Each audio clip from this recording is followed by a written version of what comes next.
Assalamualaikum warahmatullahi wabarakatuh. Kami dari kelompok 5 yang beranggotakan saya sendiri, Prisma Funda, NIM 6304020009, dan teman saya, Laila Isnawati Salihah dengan NIM 6304020010. Kami akan mempresentasikan dengan judul seleksi.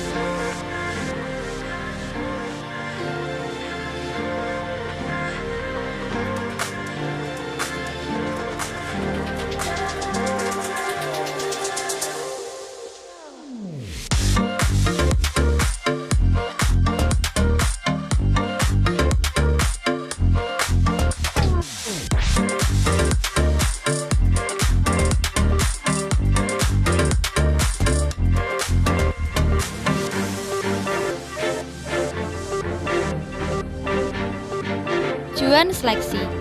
Ada 5 tujuan seleksi, yaitu yang pertama, karyawan yang qualified dan potensial. Yang kedua, karyawan yang cakap dengan penentuan yang tepat.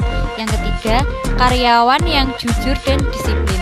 Yang keempat, karyawan yang terampil dan bergairah. Yang kelima, karyawan yang inovatif dan bertanggung jawab. Yang keenam, karyawan yang dinamis dan kreatif dan lain sebagainya.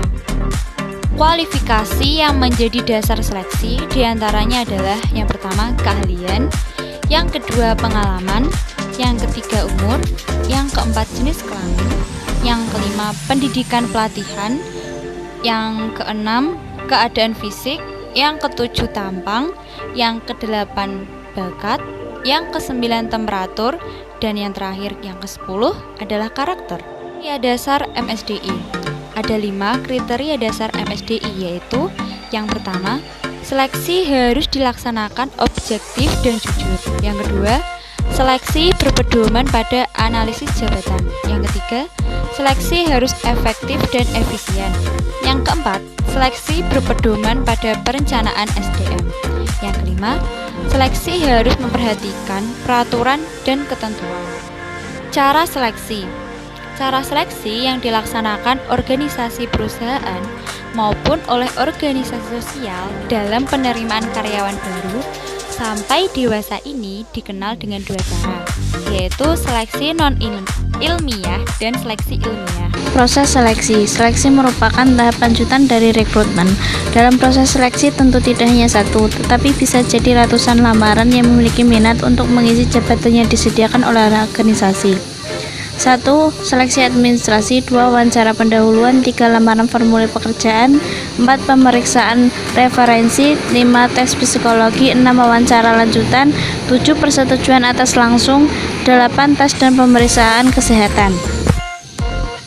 Kendala-kendala dalam seleksi diantaranya adalah A. Tolak ukur. Kendala tolak ukur adalah kesulitan untuk menentukan standar tolak ukur yang akan dipergunakan mengukur kualifikasi seleksi secara objektif. B. Penyeleksi. Kendala penyeleksi adalah kesulitan mendapatkan penyeleksi yang benar-benar qualified, jujur dan objektif penilaiannya. C. Pelamar. Kendala pelamar adalah kesulitan untuk mendapatkan jawaban yang jujur dari pelamar. Orientasi karyawan. Orientasi atau perkenalan bagi setiap karyawan baru harus dilaksanakan untuk menyatakan bahwa mereka betul-betul diterima dengan tangan terbuka menjadi karyawan yang akan bekerja sama dengan karyawan lainnya pada perusahaan itu.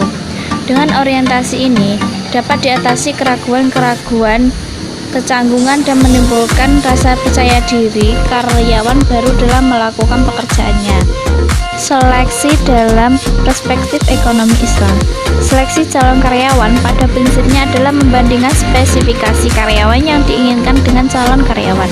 Dengan kata lain, prinsip utama seleksi adalah membandingkan men-spec dengan kriteria yang dimiliki calon karyawan serta menggali kompetensi yang dimiliki oleh calon karyawan sesuai dengan job spec yang diinginkan. Dalam Islam, manusia sebagai sumber daya penggerak suatu proses produksi, maka di dalam menjalankan aktivitasnya hendaknya memberikan yang terbaik. Hal ini tentu harus didasari oleh pemilihan tenaga kerja yang sesuai dengan keahliannya dan memilih secara adil dan tepat. Hal ini dijelaskan dalam Quran Surat An-Nisa ayat 58. Selain itu, dalam surat lain, Islam mendorong umatnya untuk memilih calon pegawai berdasarkan pengetahuan, pengalaman, dan kemampuan teknis yang dimiliki. Hal ini sesuai dengan Quran Surat Al-Qasas ayat 26. Dapat dianalogikan dengan keterampilan atau kualifikasi tertentu yang disyaratkan oleh jabatan bersangkutan serta kemampuan untuk memahami dan menerapkan prinsip-prinsip Islam. Dalam artian, calon karyawan harus mempunyai sifat cerdas atau fatonah, karena sifat yang cerdas tentu akan mampu menyampaikan informasi yang baik yang ada di dalam perusahaan atau pabrik.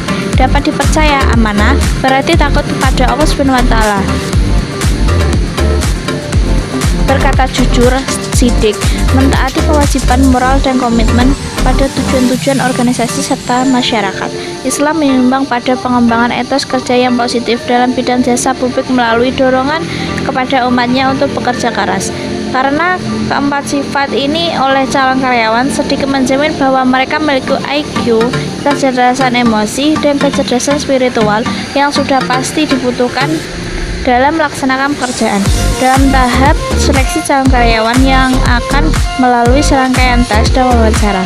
Dalam tes dan wawancara tersebut berguna untuk mengukur kecerdasan dan mengetahui sifat dari calon karyawan. Sekian presentasi dari kelompok kami.